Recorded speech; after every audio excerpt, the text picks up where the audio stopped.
చెప్పు అమ్మ, ఎందుకు కొడుతున్నా? చెప్పు, ఎందుకు ఎడుతున్నా?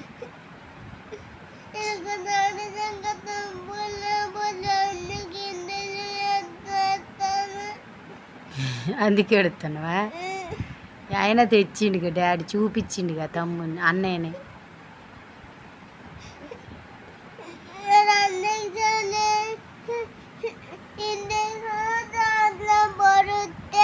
ఇందులోనే అయితే ఏమైంది? ఇందులో అయితే ఏమైంది? ఇండిషన్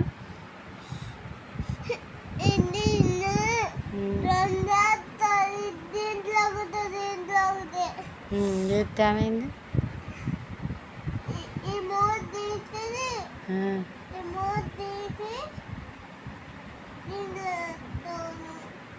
అందుకే ఎడుతున్నావా నువ్వు? ఎందుకు అన్నయ్యకి నొప్పి వచ్చిద్దనే? ఎందుకు ఇటు చూడు, అన్నయ్యని బాగానే కొడతావుగా, ఇండిషన్ వేసి ఎడితే ఏమైంది? నా బంగారు కొండ అన్నయ్యకి ఇండిషన్ వేస్తున్నారని ఎడుతున్నావే? ఏం కాదు, అన్నయ్య జ్వరం తగ్గటానికేగా.